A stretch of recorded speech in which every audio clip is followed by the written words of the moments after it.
Tuhan, kami sungguh bersyukur ya Tuhan, karena Engkau begitu baik, Engkau begitu besar, Engkau begitu mengasihi kami. Kami bersyukur jikalau Tuhan terus memberkati kami dengan berbagai macam berkat yang kami boleh nikmati, baik itu makanan, baik itu juga keluarga, teman, gereja, dan khususnya ya Tuhan, anak-Mu yang tunggal yang Kau sudah berikan bagi kami, dan firman-Mu yang kami akan pelajari bersama. Kiranya firman-Mu Tuhan boleh sungguh mengisi hati setiap kami pada malam hari ini. Biarlah Engkau berbicara Tuhan sesuai dengan apa yang menjadi kebutuhan dan pergumulan kami masing-masing. Terima kasih ya Tuhan, hanya di dalam nama Tuhan kami Yesus Kristus kami berdoa. Amin. Silakan duduk. Silakan duduk. Selamat malam. Happy Thanksgiving to you all. Okay.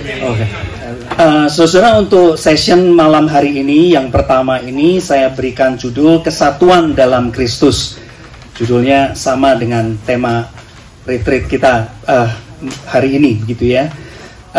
Firman Tuhan, mari kita buka sama-sama dari Injil Matius pasal yang ke-18. Saya akan membacakan dari Injil Matius pasal yang ke-18. Injil Matius pasal yang ke-18. Saya akan membaca dari ayat yang ke-15 sampai dengan ayat yang ke-20. Demikian bunyi firman Tuhan. Apabila saudaramu berbuat dosa, tegurlah dia di bawah 4 mata. Jika ia mendengarkan nasihatmu, engkau telah mendapatnya kembali. Jika ia tidak mendengarkan engkau, bawalah seorang atau 2 orang lagi, supaya atas keterangan 2 atau 3 orang saksi, perkara itu tidak disangsikan. Jika ia tidak mau mendengarkan mereka, sampaikanlah soalnya kepada jemaat. Dan jika ia tidak mau juga mendengarkan jemaat, pandanglah dia sebagai seorang yang tidak mengenal Allah atau seorang pemungut cukai. Aku berkata kepadamu, sesungguhnya apa yang kamu ikat di dunia ini akan terikat di surga, dan apa yang kamu lepaskan di dunia ini akan terlepas di surga. Dan lagi aku berkata kepadamu, jika 2 orang daripadamu di dunia ini sepakat meminta apapun juga, permintaan mereka itu akan dikabulkan oleh Bapa-Ku yang di surga. Sebab di mana 2 atau 3 orang berkumpul dalam namaku, di situ aku ada di tengah-tengah mereka. Saya percaya Bapak Ibu, Saudara semua sudah sering mendengar ayat yang ke-20. Betul ya? Ayat yang ke-20. Saya percaya Bapak Ibu bahkan juga hafal. Hafal nggak? Hafal ya? Coba kita nggak usah lihat, kita sama-sama bilang ayat yang ke-20. Sebab kumpul dalam namaku, di situ aku ada di tengah-tengah mereka. Di situ aku ada di tengah-tengah mereka. Sebab di mana 2 atau 3 orang berkumpul dalam namaku, di situ aku ada di tengah-tengah mereka. Bapak Ibu Saudara yang kasih dalam Tuhan, saya nggak tahu apakah Bapak Ibu masih ingat pada waktu mengajar waktu anak-anak masih kecil, ya, waktu anak-anak masih kecil, pada waktu mengajarin matematika kepada mereka, bagian apa yang paling susah? Penambahan, pengurangan, perkalian, atau pembagian? Mana yang paling susah? Pembagian. Mana yang paling susah? Penambahan, pengurangan, pengalian, atau pembagian? Tadi ada yang bilang pembagian ya. Yang lain setuju nggak? Hah? Setuju ya? Setuju aja deh ya. Setuju aja lah, terserah deh. Menurut pengalaman secara pribadi, saya setuju. Yang paling susah adalah pembagian. Pembagian. Pecahan. Itu paling susah. Saya ngajarin anak penambahan itu gampang, nambah gampang, ngurangin juga gampang, mengalikan juga gampang, kan ya, dikalikan itu gampang. Tapi membagi itu abstrak, saudara. Itu sesuatu hal yang abstrak. Jadi saya coba tanya, waktu itu anak saya masih kelas 1, saya rasa kelas 1 gitu ya, saya ajarin dia matematika dari sejak kecil gitu. Karena dia senang matematika, walaupun sekarang dia nggak suka matematika. Terus sekarang dia udah nggak suka matematika. Dia anehnya sekarang dia malah lebih suka art begitu ya, seni begitu. Komputer itu udah pasti begitu. Tapi matematika dia agak malas gitu. Tapi waktu kecil saya ajarin dia itu paling susah adalah ngajarin pembagian.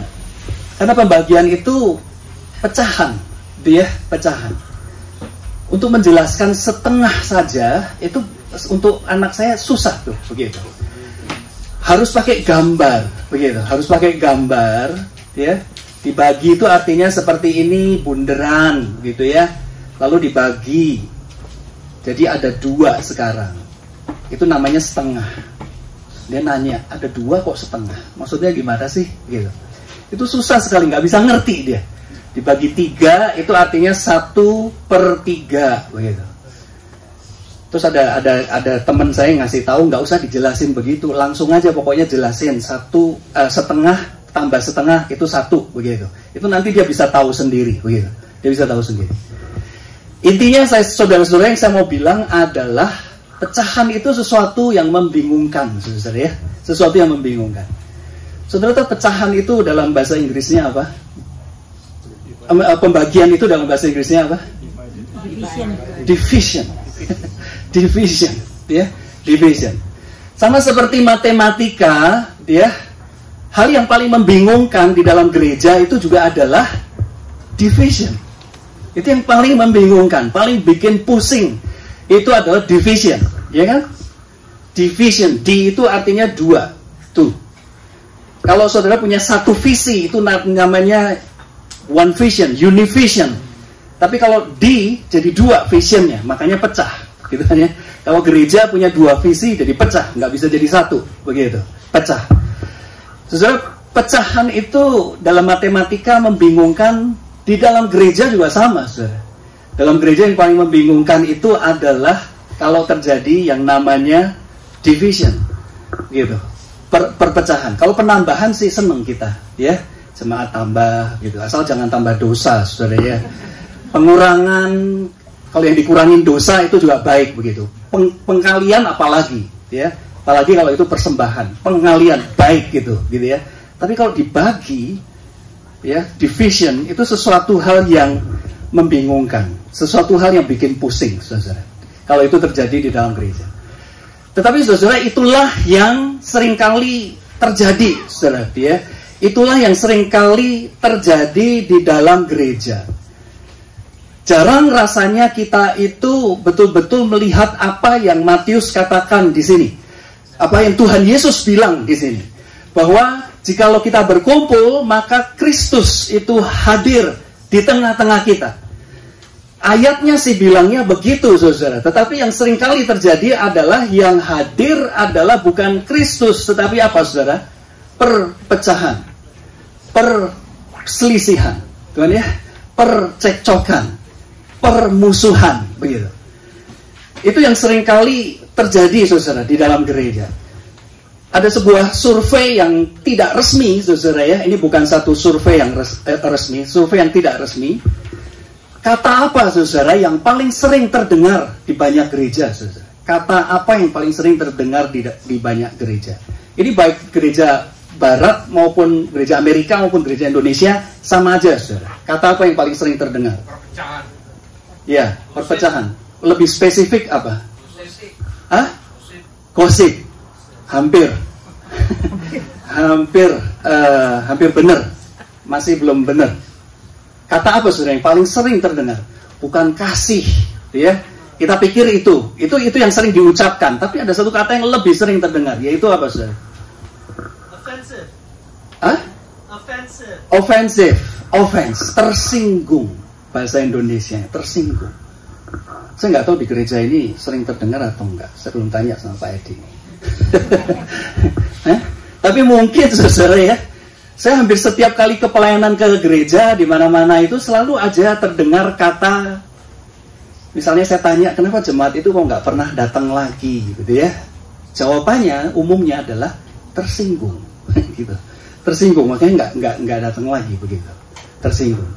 Ada seorang teman itu yang mengatakan pada saya, gereja dia itu seperti bangunan yang terbuat dari kaca yang tipis, bangunannya tipis, begitu.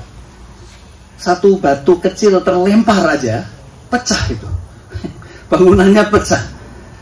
Saudara, banyak sekali orang itu yang gampang sekali tersinggung, saudara ya, take offense, begitu, tersinggung. Nggak usah sampai terluka loh, saudara ya. Terluka itu lebih dalam, saudara. Kalau dikatakan terluka, gitu ya, saudara itu hurt, begitu, itu sesuatu yang deep, begitu. Tapi tergores saja, ya, tergores saja itu sudah menyebabkan satu perpecahan, gitu. Dan itu seringkali masalahnya hanya hal-hal yang sepele, yang kecil aja begitu. Saudara mungkin pernah dengar cerita tentang seorang ibu, dia yang setiap kali pergi ke gereja itu pakai baju lengan pendek, gitu. Pakai baju lengan pendek. Setiap kali ke gereja. Ini pasti di daerah yang panas, saudara ya. Dia selalu pakai baju lengan pendek. Lalu ada majelis gereja itu yang datengin ibu ini dan kasih tahu dia begitu. Dia bilang begini, Bu, kalau ke gereja jangan pakai baju lengan pendek. Nanti pria-pria di gereja bisa tergoda, ya. Pria-pria di gereja bisa tergoda. Lalu ibu itu dikasih tahu berkali-kali, akhirnya okelah dia dengerin. Jadi satu kali dia pergi ke gereja. Betul, saudara, dia nggak pakai baju lengan pendek lagi, pakai baju lengan panjang. Tapi warna-warni, saudara. Ya, bajunya warna-warni. Jadi karena warna-warni, didatengin lagi sama pengurusnya. Bu, kalau bisa, kalau ke gereja, jangan pakai baju warna-warni, terlalu menyolok, begitu. Terlalu menyolok, nanti nggak enak sama ibu-ibu yang lain, gitu. Nanti bapak-bapak juga bisa tertarik sama ibu kalau bajunya itu terlalu warna-warni, ya, terlalu warna-warni. Ini banyak yang senyum-senyum, mungkin banyak yang sering pakai baju warna-warni kali begitu ya. Lalu si ibu ini karena sudah diperingatkan berkali-kali, dia bilang begini, Pak, pertama-tama saya mau bilang ya. Saya rasa saya ini nggak akan membuat pria-pria di gereja itu tergoda. Dia bilang gitu. Pertama, saya itu nggak cantik. Dia bilang gitu. Saya ini nggak cantik. Jadi nggak akan pria-pria tergoda. Kedua, umur saya itu sudah 80 tahun. Jadi nggak mungkin pria-pria di gereja itu tergoda sama saya. Begitu. Sesuai kadang-kadang masalah di gereja itu sesuatu hal yang sepele, saudara, begitu ya. Sesuatu hal yang kecil yang bisa memecah belah gereja. Nah, saudara, pertanyaannya buat kita, saudara, adalah bagaimana kita mengatasi perpecahan? Bagaimana kita mengatasi perpecahan di dalam gereja? Apa sebenarnya yang dimaksud dengan kesatuan itu? Di mana kuncinya? Supaya di mana 2 atau 3 orang berkumpul di dalam nama Tuhan itu, Kristus itu yang betul-betul hadir di situ. Saudara, saya rasa kuncinya supaya Kristus itu betul-betul hadir di tengah-tengah kita, kuncinya adalah pada kalimat pertama dari ayat tersebut, ya, yang seringkali kita lupakan, yaitu ayat itu mengatakan di mana 2 atau 3 orang berkumpul di dalam apa, saudara? Dalam namaku. Tuhan Yesus tidak cuma mengatakan di mana 2 atau 3 orang berkumpul, aku hadir di situ. Enggak, saudara. Saya percaya, saudara, penekanannya adalah di dalam namaku, di dalam nama Tuhan, di dalam nama Yesus. Saudara, itulah kuncinya, itulah intinya. Kalau di dalam setiap kali kita datang ke gereja, kita datang ke dalam pertemuan seperti ini, yang kita bawa, yang kita besarkan, yang kita muliakan, kita tinggikan adalah nama Yesus. Itu adalah kunci dari kesatuan. Nah, saudara, apa artinya? Apa artinya sebenarnya berkumpul di dalam nama Yesus? Kenapa itu sesuatu hal yang penting, dan itulah kuncinya, saudara. Apa artinya kita itu berkumpul di dalam nama Yesus? Ada 4 hal, saudara, yang kita bisa pelajari paling tidak. Pada waktu Tuhan Yesus mengatakan, kalau kamu berkumpul di dalam namaku, itu artinya Tuhan Yesus mengingatkan tentang identitas saudara dan saya. Kesatuan yang Tuhan Yesus maksud adalah kesatuan di dalam hal identitas kita sebagai milik Kristus. Tuhan Yesus tidak mengatakan kesatuan dengan dunia, kesatuan dengan orang yang tidak percaya Kristus. Tetapi kalau kita mau betul-betul supaya kesatuan itu hadir, Kristus hadir di dalam pertemuan kita, di dalam kesatuan kita, maka saudara, yang kita harus selalu ingat adalah kesatuan yang Tuhan Yesus maksud adalah kesatuan di antara orang-orang yang beriman kepada Kristus. Kita bukan bersatu, Tuhan Yesus tidak mengatakan bersatu dengan semua orang, ya, bersatu dengan semua orang. Pokoknya 2-3 orang berkumpul, aku hadir di situ. Enggak, saudara. Tuhan Yesus mengatakan 2 atau 3 orang berkumpul di dalam namaku. Itu kuncinya, saudara. Identitas yang sama. Bukan dengan dunia. Bukan dengan orang yang tidak percaya. Sehingga itu pasti akan terjadi, saudara. Kesatuan yang betul-betul sempurna akan terjadi. Karena Kristus itu sempurna. Kesatuannya sempurna. Tapi supaya kesatuan itu betul-betul terjadi, yang Tuhan Yesus maksud adalah kesatuan di antara orang-orang yang percaya. Orang-orang yang sungguh-sungguh beriman kepada Tuhan. Memang betul, saudara, bahwa yang namanya gereja harus terbuka terhadap semua orang. Gereja harus mengasihi semua orang, siapapun juga. Gereja adalah tempatnya orang yang berdosa. Gereja itu adalah tempatnya orang berdosa. Tetapi saudara, supaya kalau kita berbicara soal kesatuan, kesatuan itu hanya bisa betul-betul terwujud jikalau kita itu memiliki iman kepada Kristus. Sehingga kalau ada di gereja orang-orang yang tidak mengenal Kristus, tapi mereka mau hadir, maka mereka harus kita bawa kepada Kristus. Baru kesatuan itu akan betul-betul terwujud.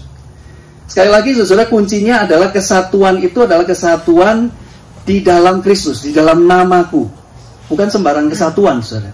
Tapi yang Kristus maksud adalah kesatuan di dalam identitas yang sama, yaitu bahwa kita itu milik Kristus.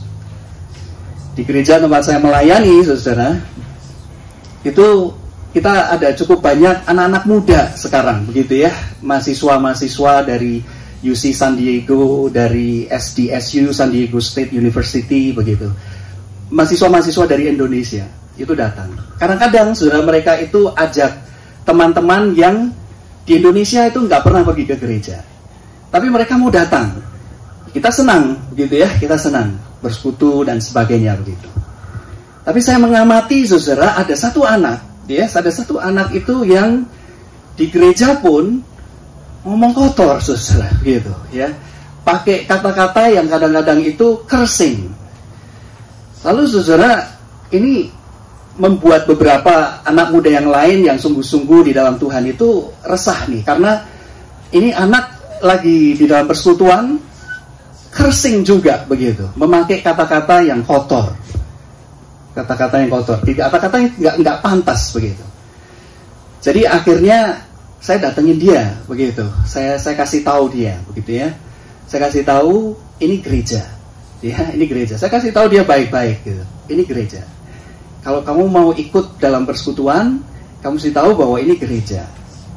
Jadi jangan pakai kata-kata yang kotor, gitu. Sekali saya kasih tahu dia, saudara, dia ngerti, jadi saya sorry, begitu ya, saya sorry. Tapi beberapa waktu kemudian ada beberapa yang kasih tahu lagi. Wah, dia mulai cursing lagi nih, Pak. Enaknya gimana ya, begitu. Bahkan dia mulai bagi-bagi, kadang-kadang dia bagi website-website yang porno, begitu. Lalu saya kasih tahu, saya datengin dia lagi, saya tanya lagi. Kamu mau sungguh-sungguh percaya Tuhan atau enggak. Dia mengatakan, saya nggak pernah, keluarga saya semuanya bukan orang percaya begitu ya, bukan orang percaya, jadi dia nggak tahu gereja itu apa. Saya mengatakan, kalau kamu mau tahu, ikut katekisasi. Dia bilang dia nggak mau. Beberapa kali saya kasih tahu dia,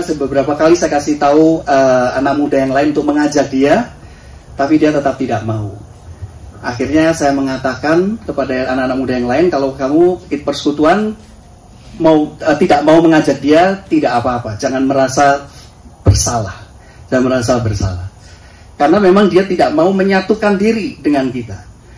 So, kesatuan, sekali lagi yang Tuhan Yesus maksud adalah kesatuan di dalam namaku. Artinya nama Kristus itu yang harus betul-betul dimuliakan, ditinggikan. Itu yang menjadi identitas utamanya yang menyatukan kita. Kalau saudara membaca di dalam Matius 18, itu yang kurang lebih terjadi, saudara. Matius 18. Tuhan Yesus sendiri mengatakan kalau orang itu sudah ditegur berkali-kali, dia tetap tidak mau mengakui dosanya atau melepas dosanya. Apa yang Tuhan Yesus katakan? Anggaplah dia itu bukan orang yang percaya Tuhan. Saudara, kesatuan hanya terjadi di dalam Tuhan, di dalam nama Kristus.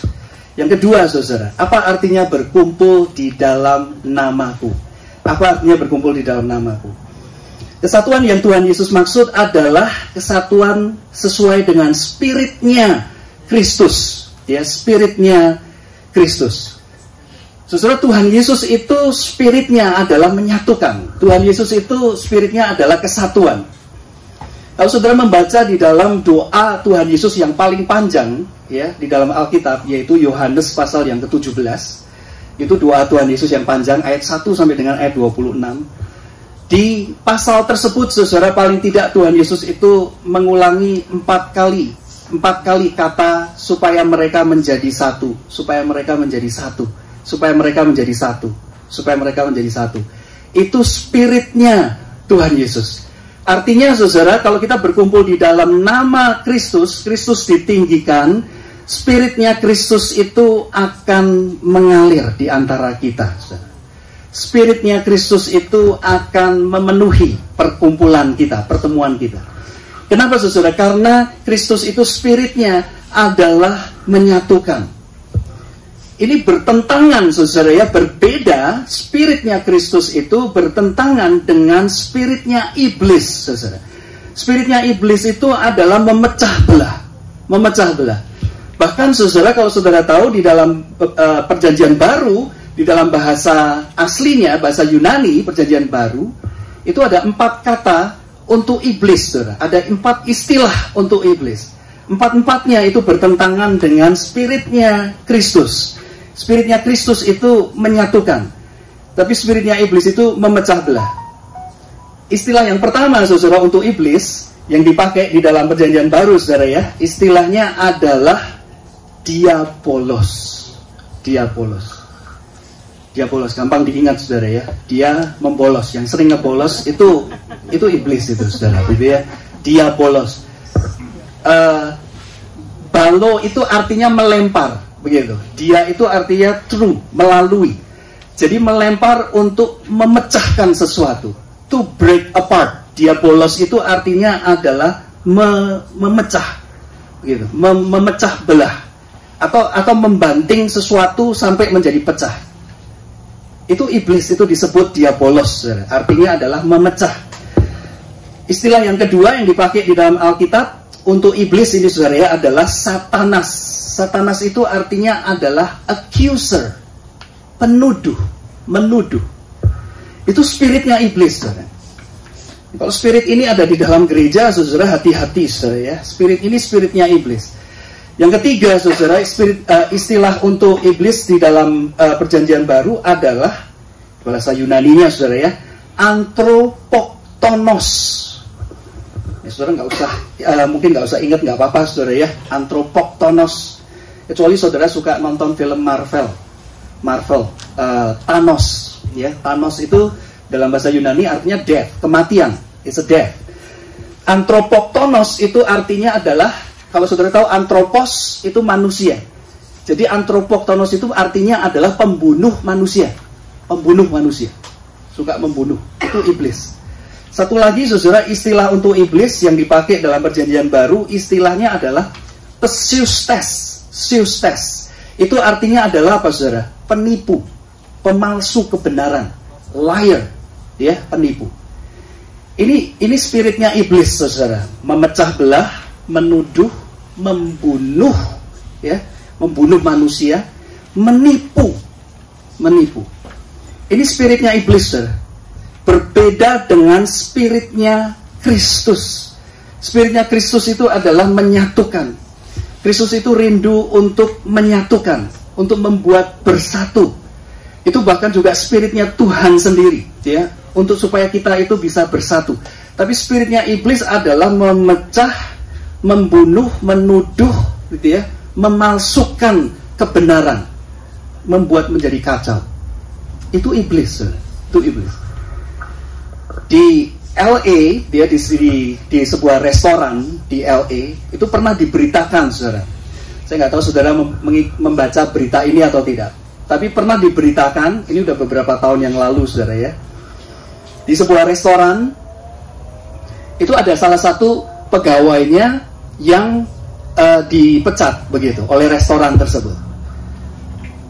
Pada waktu pegawainya itu dipecat, dia nggak terima, dia sakit hati. Dia sakit hati, jadi apa yang dia lakukan, saudara? Satu hari pada waktu siang, jam makan siang nih ya, restoran sedang ramai, banyak orang gitu. Dia datang ke restoran itu, lalu apa yang dia lakukan, saudara? Dia lepas ular yang besar, saudara. Dia lepas ular yang besar ke dalam restoran tersebut. Pada waktu orang-orang dalam restoran lihat ular itu, apa yang terjadi, saudara? Semuanya kabur kan ya. Semuanya kabur, kaget mereka, semua lari berhamburan. Saudara, iblis itu seperti itu, saudara. Pada waktu iblis itu masuk ke dalam gereja, itu yang akan terjadi, saudara, perpecahan. Semuanya menjadi kacau. Itu sebabnya, saudara, Tuhan Yesus itu mengingatkan kita, di mana 2 atau 3 orang berkumpul, tetapi jangan lupa, di dalam namaku, di dalam otoritasnya Kristus, di dalam spiritnya Kristus, spirit Kristus yang menyatukan. Itu yang harus ada pada setiap kita. Problemnya adalah, saudara, kita seringkali ke gereja membawa namanya kita sendiri, begitu ya. Kita membawa egonya kita membawa kemauannya kita. Kita bukan membawa spiritnya Kristus. Yang seharusnya kita bawa adalah spiritnya Kristus yang menyatukan. Yang ketiga, saudara, apa artinya berkumpul di dalam nama Kristus? Yang ketiga, saudara, kesatuan di dalam gereja itu kekuatannya, saudara ya, energinya, ya, energi yang menyatukan, semangatnya adalah Kristus.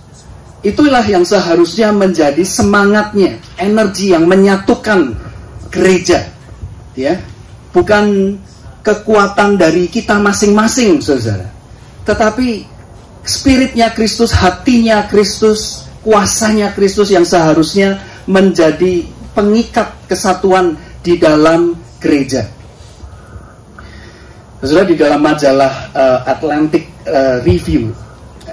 Review Magazine, dia majalah Atlantic itu, salah satu reporternya, saudara, dia pernah mewawancarai 3 orang penyanyi terkenal, gitu ya, di Las Vegas pada waktu mereka selesai konser, selesai pertunjukan begitu.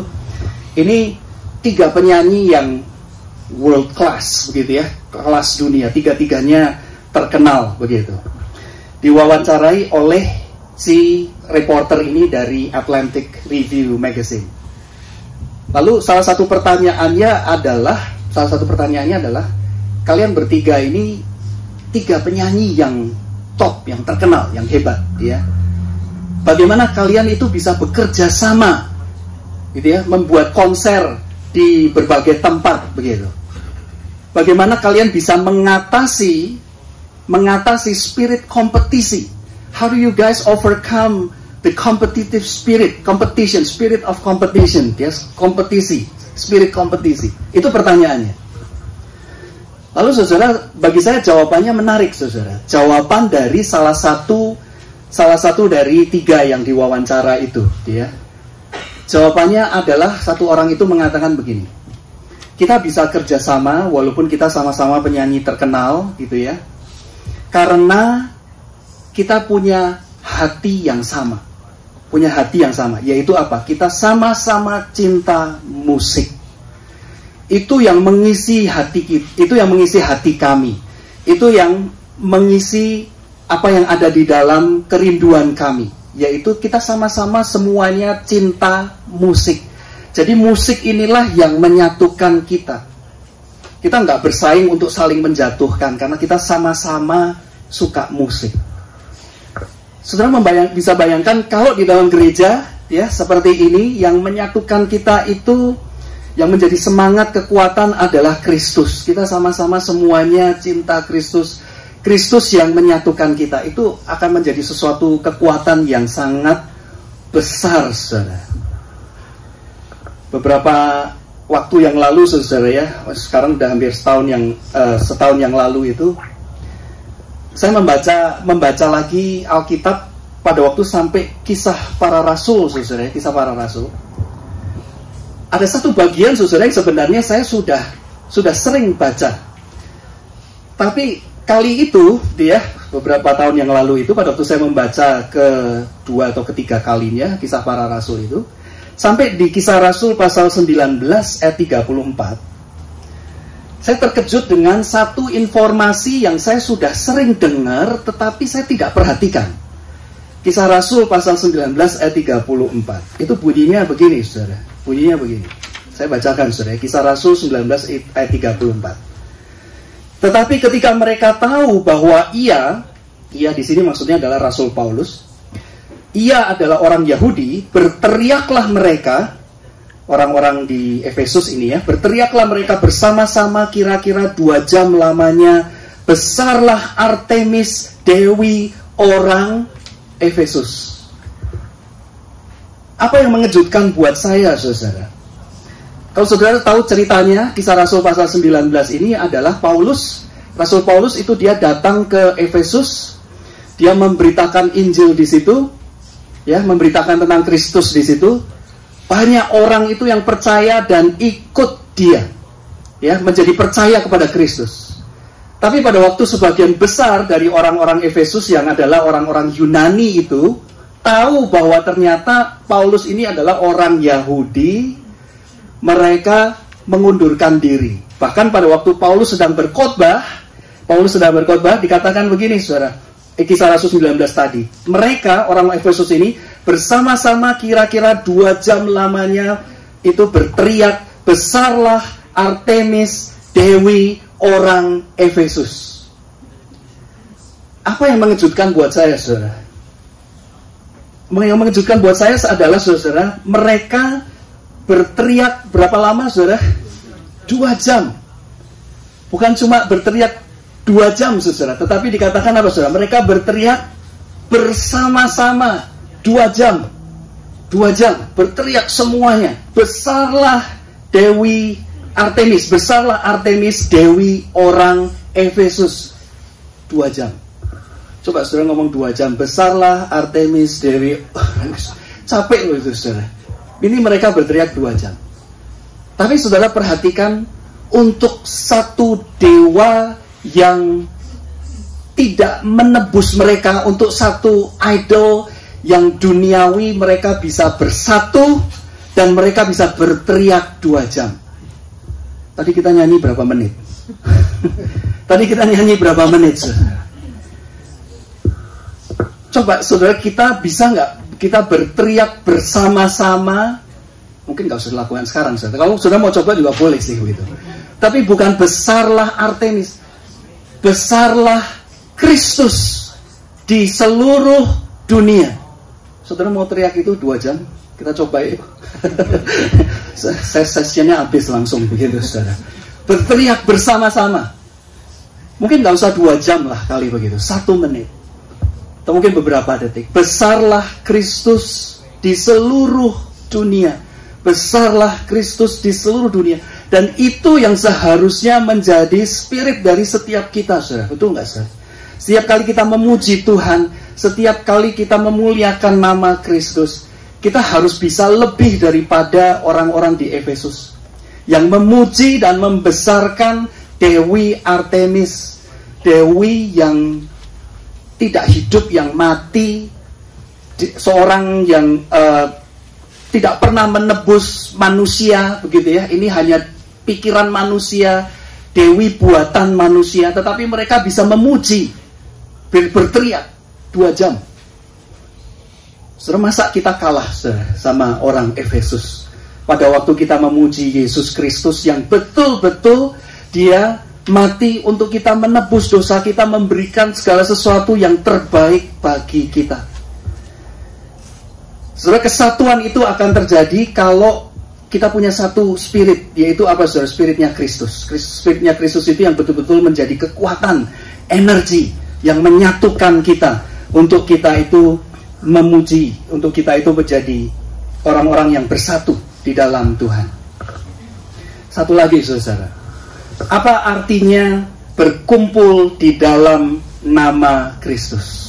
Apa artinya kita berkumpul di dalam nama Kristus? Yang keempat, saudara, pada waktu Tuhan Yesus mengatakan, pada waktu kamu berkumpul, berkumpullah di dalam nama Kristus, itu adalah satu peperangan rohani, saudara. Itu satu peperangan rohani. Kenapa, saudara? Sebab sekali lagi, yang paling tidak suka kesatuan, saudara, adalah iblis. Yang paling tidak suka kesatuan adalah iblis.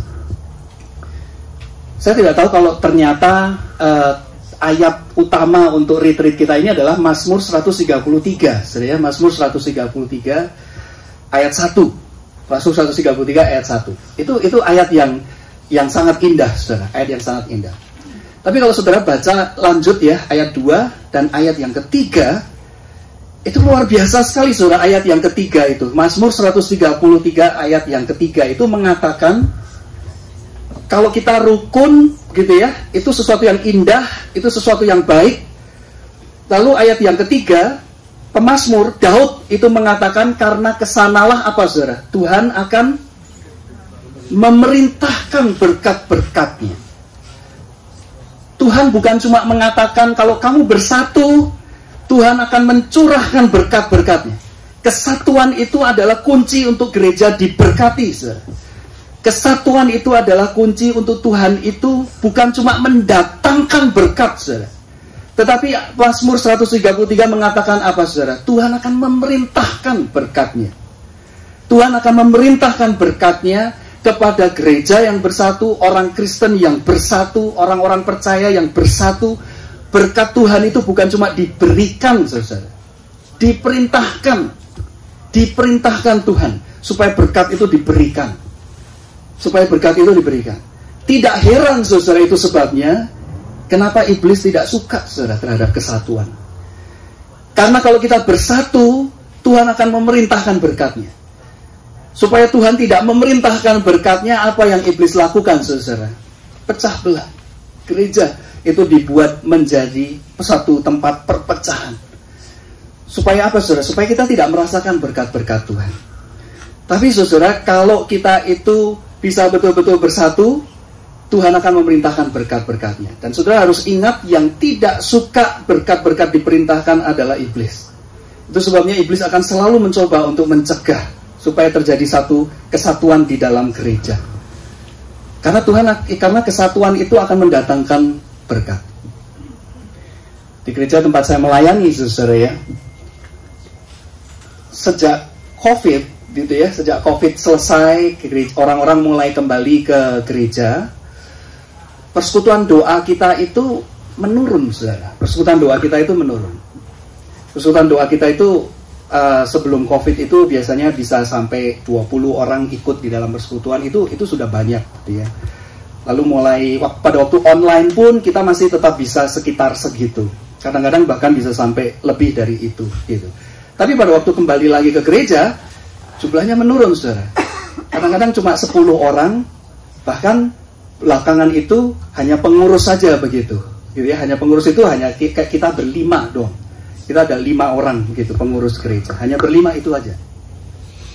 Dan saudara, pada waktu doa di dalam gereja itu mengalami kemunduran, saya merasakan ada satu kekeringan begitu di dalam gereja itu.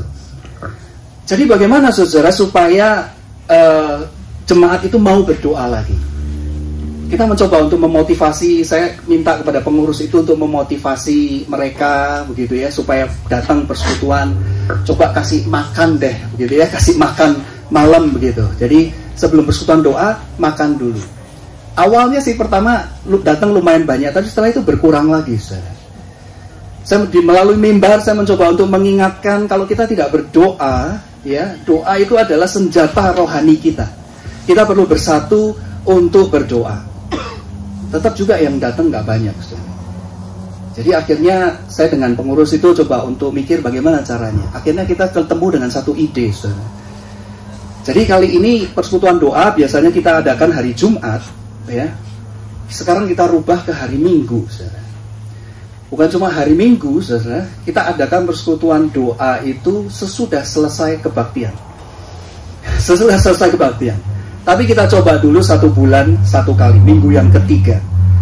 Jadi begitu selesai kebaktian, setelah pemberkatan, amin, ya, jemaat jangan keluar dulu, kita berdoa bersama-sama, setengah jam, 30 menit, kita berdoa. Kita berdoa bersama, lalu kita berdoa bagi kelompok. Dan itu kita sudah lakukan dari beberapa bulan yang lalu. Nah, saudara, sejak kita melakukan itu, saudara ya, ini sungguh-sungguh terjadi, saudara. Tuhan itu seperti memberkati. Ada beberapa orang itu, saudara ya, yang saya tahu mereka itu sudah sering ke gereja tapi belum sungguh-sungguh imannya.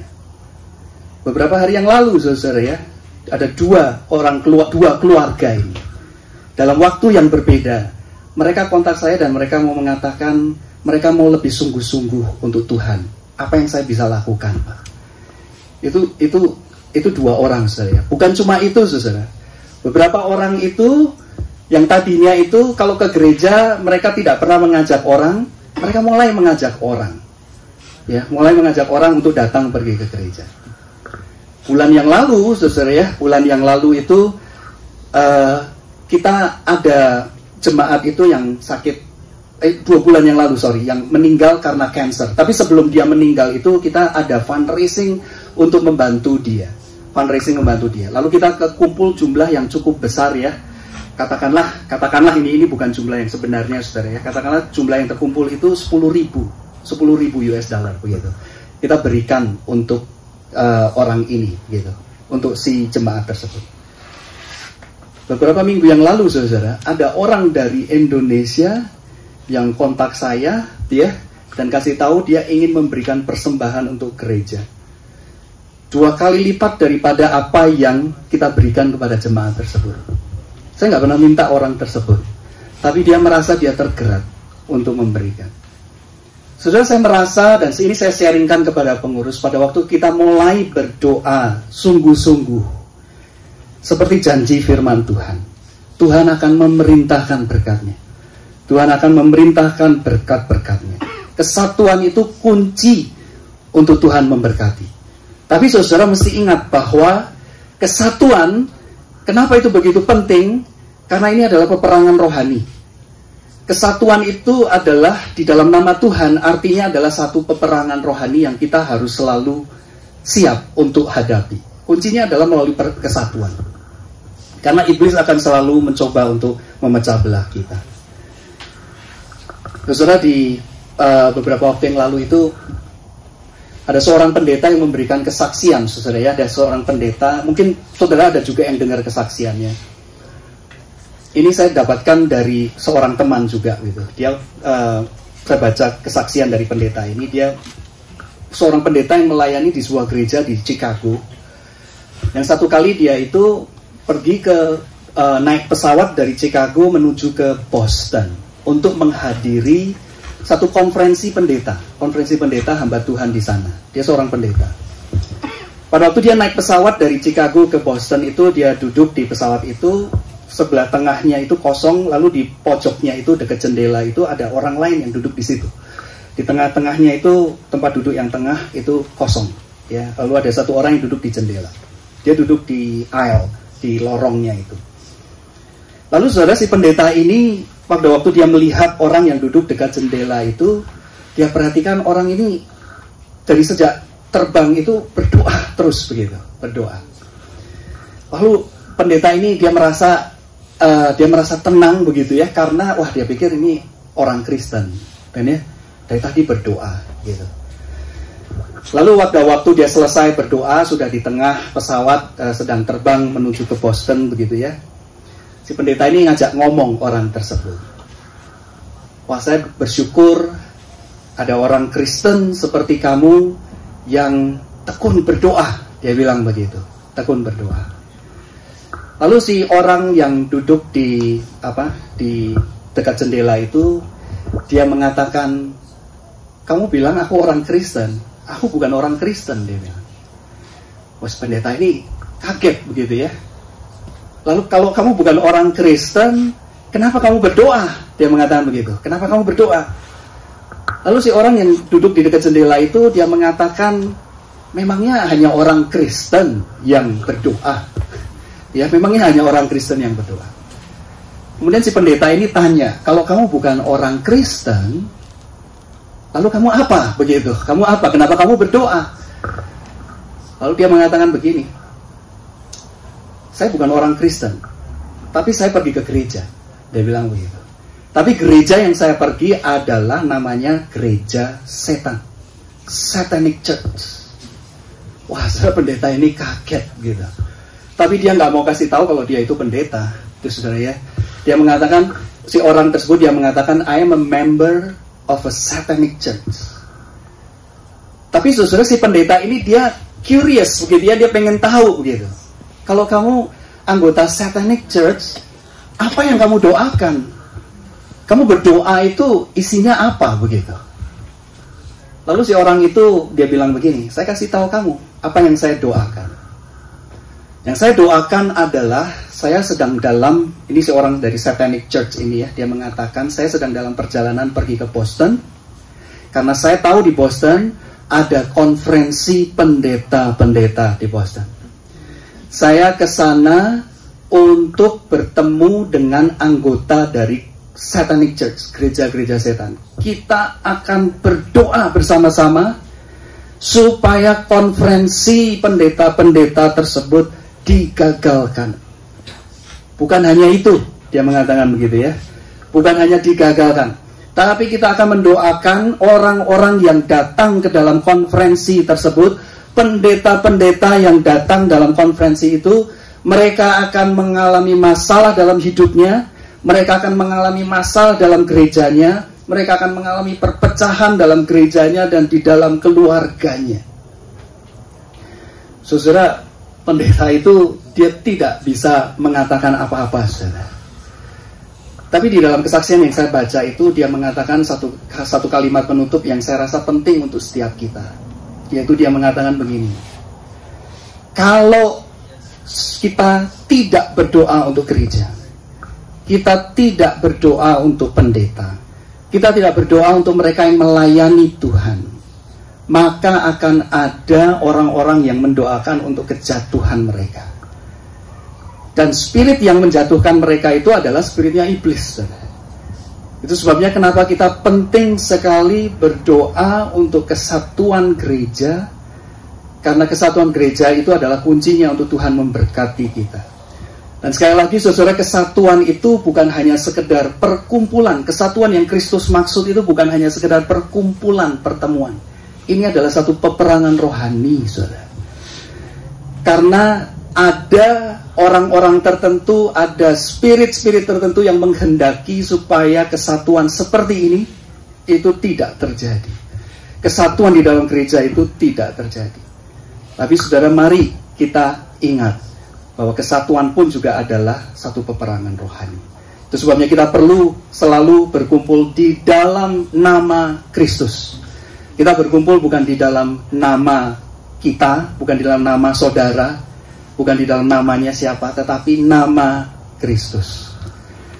Mari kita saudara, malam hari ini kita belajar, kita merenungkan betapa pentingnya kesatuan di dalam Kristus. Dan biarlah itu yang boleh juga menjadi kesatuan di antara kita. Ya, kita bersatu di dalam, kita menerima, mengakui bahwa kita ini adalah miliknya Kristus. Kita bersatu di dalam otoritasnya Kristus, spiritnya Kristus, ya, di dalam semangatnya Kristus. Dan mari kita lihat kesatuan ini sebagai satu peperangan rohani. Amin. Mari kita masuk di dalam doa. Bapa di surga, kami sungguh bersyukur ya Tuhan, kalau Engkau boleh menyatukan kami ya Tuhan. Engkau memberi kami minum dari iman yang sama, dari juru selamat yang sama. Tuhan, biarlah kiranya kuasa-Mu Tuhan boleh terus mengisi kami, Spirit-Mu Tuhan boleh menyatukan kami, sehingga kami menjadi gereja yang bersatu, menjadi gereja yang diberkati oleh Tuhan, menjadi gereja yang selalu menang di dalam peperangan rohani, menjadi gereja yang dilindungi, dijaga oleh Tuhan sendiri. Terima kasih ya Tuhan, biarlah di dalam retreat ini kami boleh sungguh juga dikuatkan dan kami terus diingatkan akan pentingnya kesatuan di dalam Engkau. Terima kasih ya Tuhan, hanya di dalam nama Tuhan kami Yesus Kristus kami berdoa. Amin.